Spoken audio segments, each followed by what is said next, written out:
The dirt under my fingernails was gray, the exact color of the parched soil outside the kitchen window, where my grandfather's hydrangeas were slowly burning to crisp brown wafers.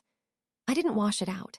I liked the grit of it against my palms as I needed the dense, heavy dough for the wake rolls, a domestic rhythm to keep my chest from collapsing under the weight of the silence in the house. "He's 7, Linnea," my sister, Maeve, said, her voice dropping into that rhythmic, low cadence she used whenever she was about to perform an act of polite cruelty. She didn't look at me. She was busy polishing a silver heirloom gravy boat that had sat wrapped in newspaper in the pantry for a decade. "We have to be practical about the front pew. The seating chart from the director only accounts for immediate biological lineage. It's about respect for the community. People in this town, remember who belongs to who." I kept my back to her, pressing the heel of my hand hard into the flour-dusted counter. My son, Leo, whom I had adopted from a fractured foster home when he was 11 months old, was currently sitting on the back porch steps, trying to teach a stray three-legged cat how to give high fives. Through the screen door, I could hear his small, high-pitched giggle, the only sound carrying life through a house that smelled heavily of lilies and damp basement. "He called him Grandpa for 6 years, Maeve," I said, my voice flat, stripped of the energy required for rage. "When Papa couldn't remember where he kept his glasses, Leo was the one who found them in the greenhouse. When Papa's hands shook too badly to hold his tea, Leo held the saucer." Maeve set the gravy boat down on the mahogany table with a sharp, metallic click that cut through the room. She sighed, a long, theatrical exhalation of someone burdened by the weight of everyone else's intellectual failures. She adjusted the heavy gold signet ring on her middle finger, the one Papa had given her for her college graduation, back when he still believed she would stay in the county. "Doing chores doesn't alter DNA, Linnea," she murmured, smoothing the front of her tailored black linen trousers. "Papa was old, and he was lonely after Grandma died. He was indulgent. But the obituary in the county ledger is already printed, and I left Leo's name out of the survivors list. It's cleaner that way. It saves everyone from having to make awkward explanations at the luncheon." The dough beneath my hands felt suddenly ice cold. I turned slowly, looking at my sister, at the perfect, sharp line of her bob, the pristine white of her collar, the total absence of grief on her face, replaced entirely by an intense managerial focus on social optics. She had spent the last 3 days cataloging the estate, placing small orange sticker dots on the undersides of the mid-century furniture she intended to ship back to her townhouse in the city. "You took him out of the obituary," I whispered. "I streamlined it," she corrected smoothly, picking up her leather-bound planner. "And speaking of arrangements, Mr. Vance, Papa's attorney, called while you were out digging in the garden. He's bypassing the firm's office. He insisted on coming here tomorrow afternoon, right after the service, to open the safe in Papa's study. He said Papa left very specific, handwritten instructions about it before his final stroke." She offered a thin, tight smile that didn't reach her eyes. "So please, make sure Leo is out in the yard or at a friend's house when he arrives. We don't need distractions when we're settling the real family matters." The heavy, black iron safe had sat in the corner of Papa's study for 40 years, half hidden behind a fatting green velvet curtain. As children, Maeve and I used to spin the brass dial when he wasn't looking, listening to the heavy, internal clicks like the heartbeat of a sleeping monster. We always assumed it held old deed titles, the silver pocket watches from the Great War, or maybe the rare Morgan silver dollars he'd inherited from his own father. The morning of the funeral was entirely gray. The humidity was so thick it made the skin feel tacky, and the church smelled of damp wool and melting beeswax. True to her word, Maeve had arranged the seating so that Leo and I were pushed into the third row, tucked behind Aunt Beatrice's enormous, feather-trimmed hat. When Leo reached out to touch the polished mahogany of Papa's casket as we walked past, Maeve gently but firmly took his small wrist and pulled his hand down, shaking her head with a look of tight, public pity. Leo didn't cry. He just looked up at me with those wide, observant eyes that had seen too much before he ever came to live with me, and he squeezed my thumb. By 3 in the afternoon, the house was empty of mourners. The only remnants of the wake were the grease rings left by paper plates on the dining table and the faint, sour smell of leftover ham. Leo was upstairs in his room, quietly lining up his toy trucks along the windowsill, instructed by me to stay there until I came to get him. Mr. Vance arrived precisely at 3:15. He didn't look like a high-powered attorney. He looked like a man who had spent 40 years carrying other people's secrets in his briefcase. His gray suit was slightly rumpled at the knees, and his leather Oxford squeaked softly on the linoleum as I let him in through the kitchen. Maeve was already seated in Papa's study, occupying his oversized leather wingback chair as if she had already won an election. She had a yellow legal pad resting on her knees, a gold pen poised between her manicured fingers. "Mr. Vance, thank you for coming out here," Maeve said, her voice dripping with executive efficiency. "I've already drafted a preliminary inventory of the estate's physical assets to save us some time. We can begin with the liquid accounts and then move on to the real estate distribution. I assume Papa kept the original property titles in the safe." Mr. Vance didn't answer immediately. He set his heavy leather case on the desk, unclasped the brass latches with two distinct metallic snaps, and pulled out a small, faded blue velvet jeweler's box and a single, sealed manila envelope. "Your grandfather was a meticulous man, Maeve," Mr. Vance said softly, his voice gravelly and slow. He didn't look at her. Instead, his eyes found me standing near the doorway, my hands still smelling faintly of dish soap. "He came to my office 3 weeks before his stroke. He knew exactly what he was doing." He walked over to the safe, pulled back the green curtain, and knelt down with a small groan from his knees. We watched in complete silence as his fingers moved over the dial. Left to 24. Right to 17. Left to 0. With a deep, metallic thud that vibrated through the floorboards, the heavy iron door swung open. The safe was entirely empty, except for a single, thick ledger bound in worn brown leather. Mr. Vance reached inside, pulled the ledger out, and stood up, brushing the dust from his trousers. He didn't hand it to Maeve. He walked right past her and laid it gently on the desk in front of me. "Linnea," Mr. Vance said, looking at me through his thick spectacles, "your grandfather left explicit instructions that this ledger be opened first, in the presence of both his granddaughters. He called it the true accounting of his life." Maeve's pen remained suspended a fraction of an inch above her legal pad. Her eyes locked onto the worn leather book, her nostrils flaring slightly as she took a sharp, shallow breath. "A ledger?" she asked, her tone dripping with forced amusement. "Mr. Vance, my grandfather's diversified portfolio and the deed to the North 120 acres aren't kept in a diary. What is that?" "It's exactly what I said it was, Maeve," Mr. Vance replied, his voice entirely unbothered by her sharpness. He reached into his breast pocket, pulled out a pair of wire-rimmed reading glasses, and settled them on his nose. "And per your grandfather's written directive, I am to read the final addendum pasted to the inside cover before any documents are unsealed." I stepped closer to the desk, my heart hammering against my ribs like a trapped bird. The leather smelled of old tallow, cedar, and the faint, sweet tobacco Papa used to smoke in his pipe before the doctors made him give it up. On the front cover, written in his heavy, looping cursive, were the words, "The True Account." Mr. Vance opened the cover. The paper inside was yellowed, the edges brittle, but pasted firmly to the center was a modern sheet of white legal paper, dated less than a month ago. The ink was fresh, dark, and thick. "To my family," Mr. Vance began reading, his voice filling the quiet room with a steady, rhythmic weight. "For 84 years, I have watched this valley change. I have watched people build things out of nothing. And I have watched people destroy what took generations to create. A home is not made of timber, nor is a lineage made of blood. A lineage is made of the people who stay when the night gets dark." Maeve shifted in her chair, the leather creaking loudly under her weight. She tapped her gold pen against her chin, her eyes darting from the ledger to the sealed manila envelope still resting inside Mr. Vance's briefcase.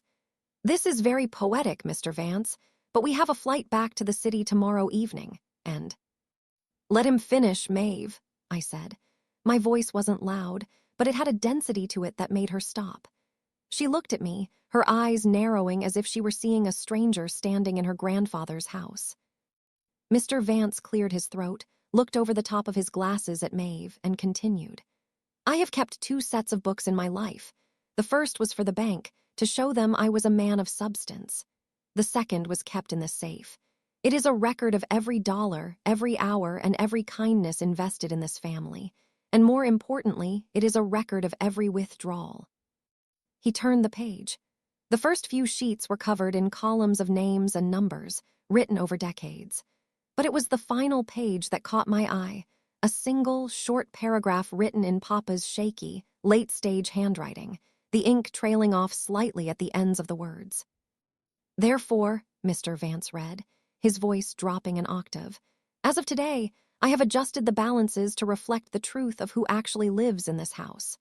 The safe is empty because the assets have already been moved.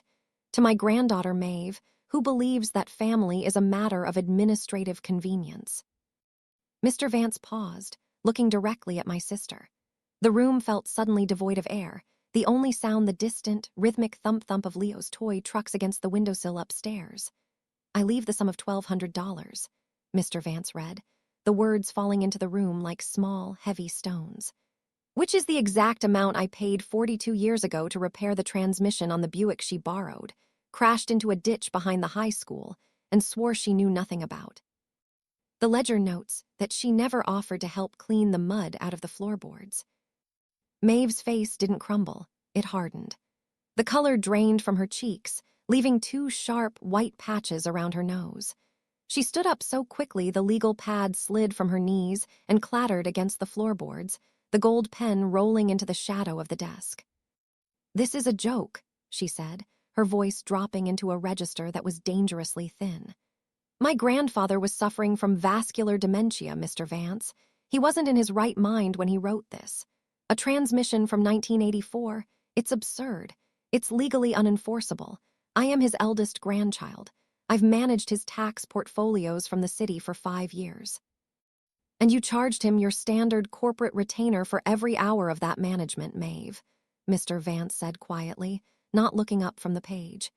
"It's recorded right here on page 68. Every invoice you sent him, down to the long-distance phone charges. He kept the receipts." He turned his attention back to the ledger, his finger tracing the final lines. "To my granddaughter, Linnea, who gave up her teaching position to move into the back bedroom when my legs gave out, and who never once looked at the clock when I needed help getting to the bathroom. I leave the deed to the homestead, the north pasture, and the remaining balance of the trust account." Mr. Vance stopped, looked up at me, and then reached into his briefcase. He didn't pick up the manila envelope yet. Instead, he took out the small, blue velvet jeweler's box he had set aside earlier. "And to Leo," Mr. Vance continued, his voice softening until it sounded like Papa's own quiet mumble on a Sunday morning. "My grandson, who carries my real name, Leonard, even if it isn't written on a birth certificate by my blood. He is the only person in this family who ever asked me what it felt like to be 70 years old, and he is the only one who didn't look at my hands when they shook. To him, I leave the contents of this box, and the sole right to choose who sits in the front pew of my memory." Mr. Vance slid the blue box across the polished oak desk. It stopped right in front of my hands, which were still trembling. Maeve let out a sharp, hysterical laugh. "A box! You're giving away 120 acres of prime agricultural land based on a toddler's conversation about shaking hands. Linnea, you coached him into this. You sat in this house while I was working 60 hours a week, and you dripped poison into an old man's ear." She took a step toward me, her perfect manners completely dissolved, her fingers curling into tight, pale fists at her sides. "He didn't even know what day it was half the time, Linnea. You manipulated a dying man to cut out his own flesh and blood for a child who isn't even yours." The door to the study creaked open. Leo stood there in his small black funeral clip-on tie, holding his 3-legged cat by the middle. He looked at Maeve, then at me, his eyes wide and dark with the sudden instinctual fear of a child who knows he is being spoken about, but doesn't understand the crime. The silence that followed Maeve's outburst was so absolute I could hear the faint, dry rustle of the oak leaves outside the window. Leo stood frozen in the doorway, his small fingers buried deep in the scruffy fur of the stray cat. He looked small, too small for the heavy atmosphere of that room. his eyes darting between my sister's rigid posture and the tears I hadn't realized were tracking through the flour dust on my cheeks. "Leo, sweetie," I said, my voice remarkably steady despite the storm in my chest. "Go back out to the porch for just a few minutes. Take the kitty with you. Mommy will be right out." He hesitated, looking at the blue velvet box on the desk, then gave a single, solemn nod. He turned around, his little shoes squeaking on the linoleum as he retreated down the hall. The screen door clicked shut a moment later. "He isn't yours," Maeve hissed, her voice dropping to a harsh, venomous whisper the second the door closed. "You can play act at being a mother all you want, Linnea, but you didn't carry him. You didn't give this family a continuation. You brought a stranger into Papa's house and let him milk an old man's fatting mind for an inheritance." "Maeve, that's enough," Mr. Vance said. It wasn't a lawyer's warning. It was the tone of a man who had known our family since we were children, a man who had seen our grandmother buried and our parents break apart. He closed the brown leather ledger with a soft, definitive thud. "Your grandfather was examined by 2 independent physicians the morning he signed this addendum. I insisted on it precisely because I knew you would carry yourself this way. He was legally, mentally, and emotionally sound. The estate stands as written." Maeve looked at Mr. Vance, then at the empty safe, and finally at me. For the first time in her life, she looked utterly powerless, and it terrified her. The executive mask was slipping, revealing a raw, ugly desperation. It wasn't about the money. Maeve made more in a quarter than this farm pulled in a year. It was about control. It was about the fact that she had spent her entire life believing she was the golden child, the smart one, the one who mattered, only to find out Papa had seen right through her. "You think you've won something," Maeve said, leaning over the desk toward me, her eyes glittering with resentment. "You're trapped here, Linnea. You've got a crumbling house, 100 acres of dirt that barely breaks even, and a kid who will grow up and realize you're just the woman who pulled him out of a system. You sacrificed your career, your 20s, everything, just to be a glorified maid for a dying man, and this is your grand prize, a box of dirt and an old ledger." I didn't answer her.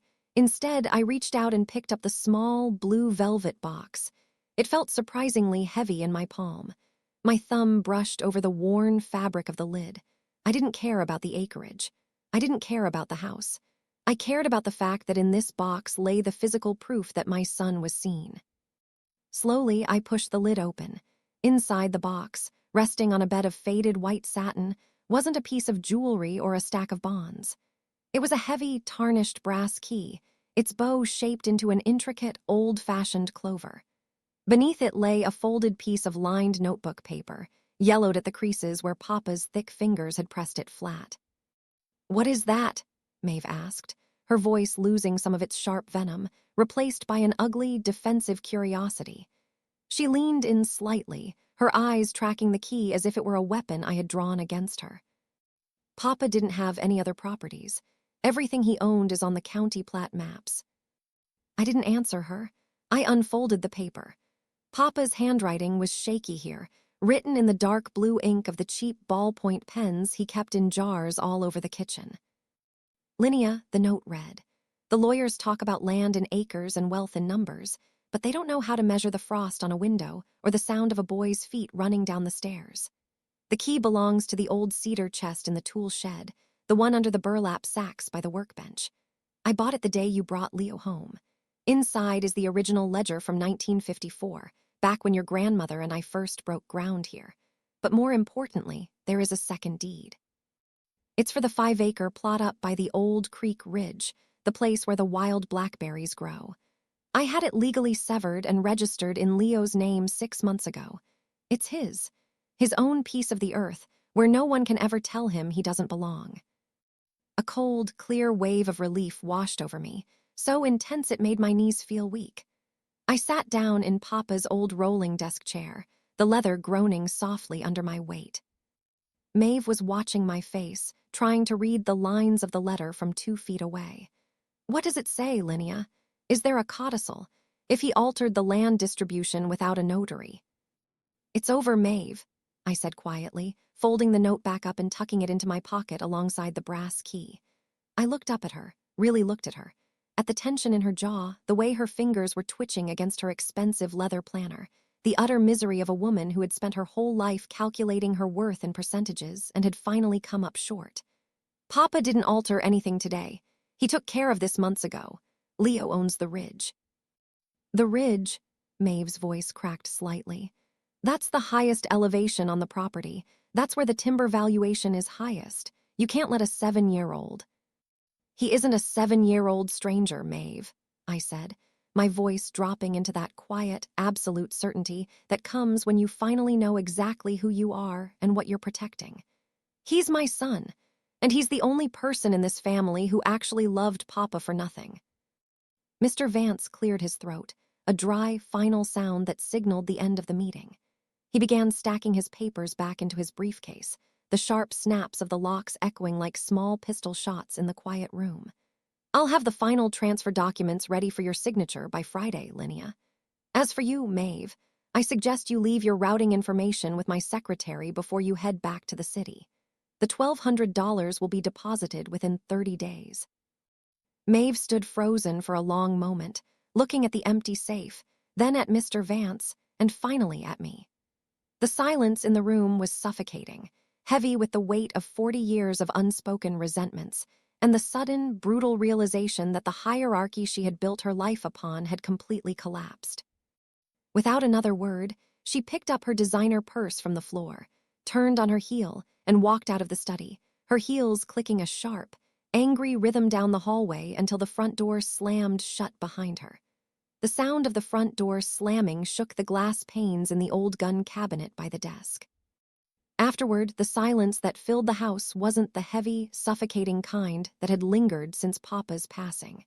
It felt clean, like the air right after a summer thunderstorm has cleared out the humidity. Mr. Vance closed his briefcase with a final, muted click and looked at me over his spectacles.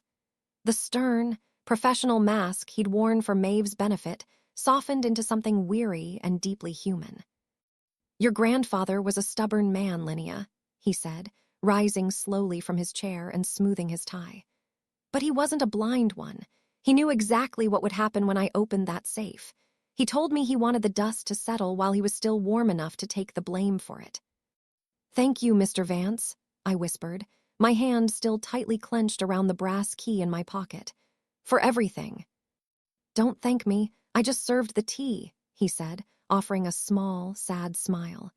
He loved you, Linnea, and he was proud of the mother you became when everyone else in this family told you it was a mistake. You take care of that boy, and you take care of that ridge. I walked him to the kitchen door.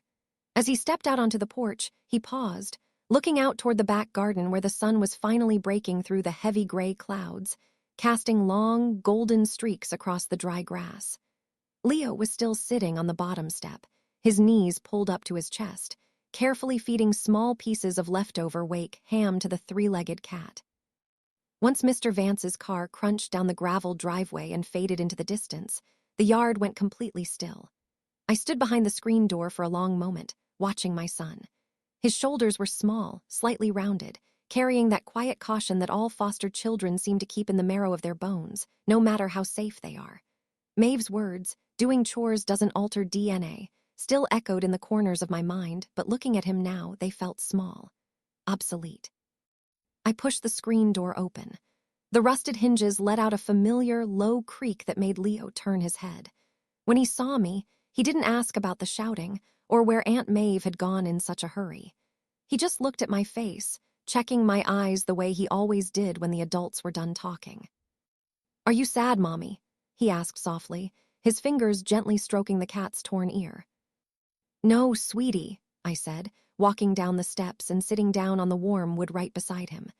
The smell of the parched earth and damp cedar from the porch posts surrounded us. I reached out and pulled him against my side, burying my face in his dusty, fine hair. I'm not sad at all. Come on.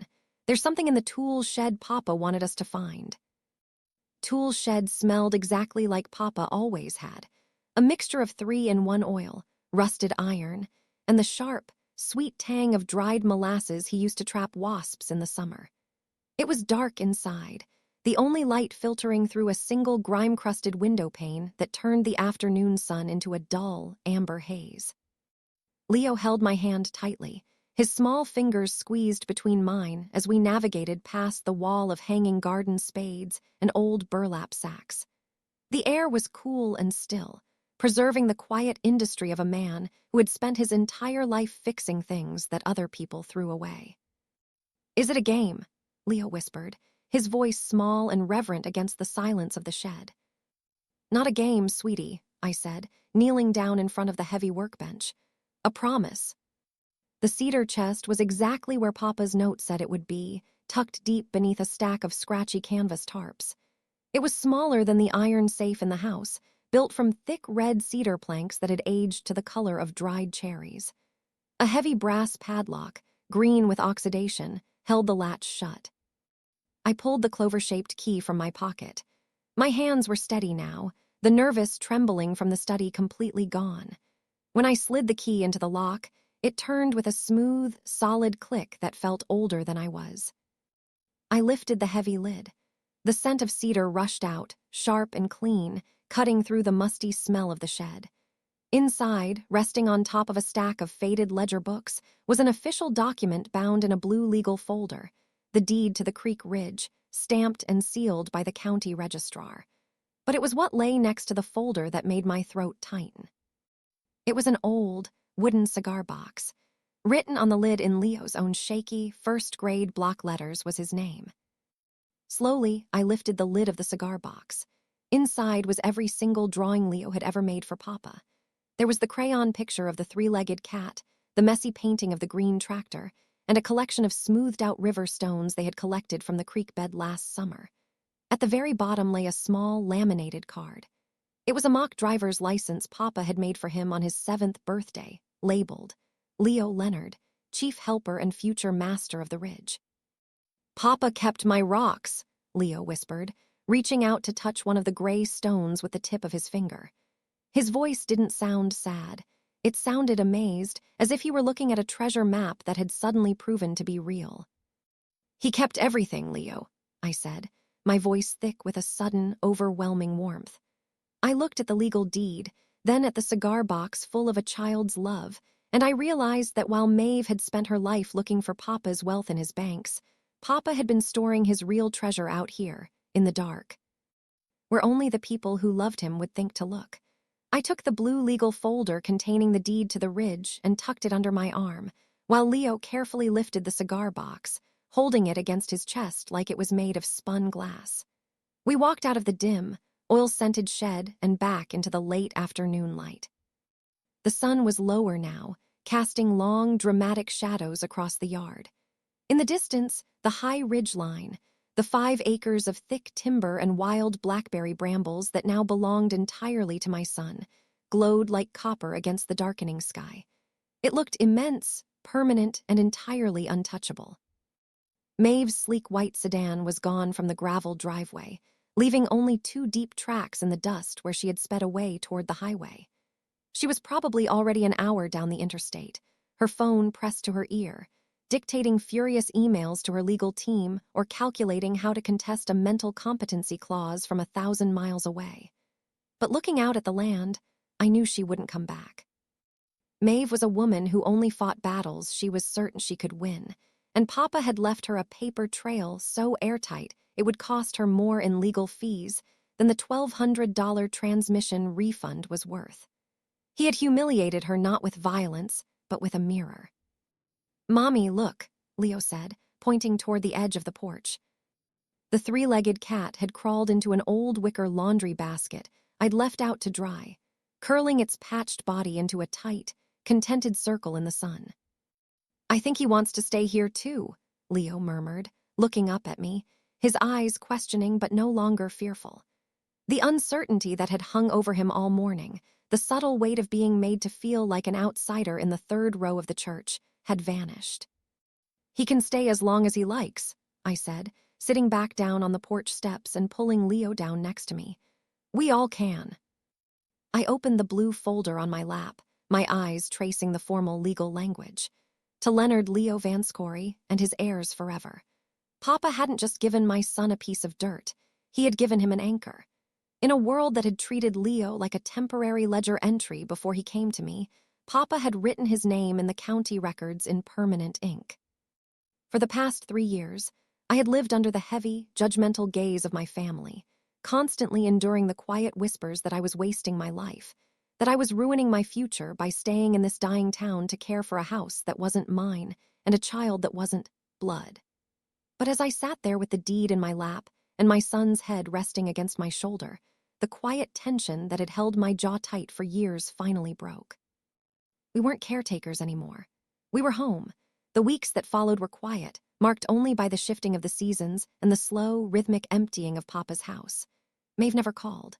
A formal letter arrived from her attorney 2 weeks after the funeral, confirming receipt of the $1,200 wire transfer and statting, in cold, boilerplate language, that she waived any further interest in the physical estate. She had cut us off completely, a final act of proud, distant retaliation. But the silence she left behind didn't feel like a punishment. It felt like a clean, open space where we could finally breathe. On a crisp Saturday morning in October, Leo and I walked up to the ridge. The air smelled of wood smoke and damp earth, and the wild blackberry brambles had turned a deep, fiery crimson under the first frost. Leo ran ahead, his small boots crunching loudly through the fallen oak leaves, the three-legged cat trotting awkwardly but determinedly behind him. We reached the highest point of the hill, where the ground leveled out into a small, grassy clearing that looked out over the entire valley. From up here, Papa's old house looked small, nestled safely among the rows of burning hydrangeas and the silver-roofed barns. Leo stopped at the edge of the clearing, holding his wooden cigar box under his arm. He looked out over the vast expanse of trees and hills, his hair blowing slightly in the sharp autumn wind. "Is all of this the ridge, Mommy?" he asked, his voice full of a quiet, protective wonder. "Every bit of it, Leo," I said, walking up behind him and resting my hands on his shoulders. "From the big twin oaks down by the creek all the way to the old stone wall. It's yours." He was silent for a long moment, looking down at the cigar box in his hands, then up at the great, ancient trees that had stood on this hill long before Papa was ever born. He didn't jump up and down, and he didn't shout. Instead, he took a deep, steady breath, his small chest rising and falling with a maturity that always broke my heart just a little.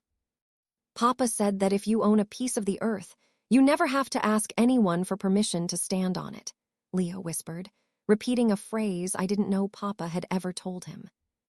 He knelt down in the grass, carefully opened the cigar box, and took out one of the smooth, gray river stones he and Papa had collected. He pressed it firmly into the parched dirt at the base of a massive oak tree, anchoring it deep into the soil. Watching him, I felt a profound, heavy ache in my chest ease, a knot of worry I had carried since the day the social worker first placed him in my arms. Maeve had believed that family was something written in a laboratory report, a rigid hierarchy based on percentages and social pride. But looking at my son, his face flushed with the cold air, his hands dirt-stained and purposeful on his own land, I knew Papa had been right. Blood only makes you related. It's loyalty, sacrifice, and the quiet courage to stay through the dark that makes you family. We stayed on the ridge until the sun began to dip behind the mountains, painting the sky in deep bruises of purple and gold. As we walked back down the trail toward the warm lights of the kitchen window, Leo held my hand tightly, his thumb tracing the knuckles of my palm. We had a long winter ahead of us, and a house that still needed a lot of work, but for the first time in my life, I wasn't afraid of the cold. We were exactly where we belonged.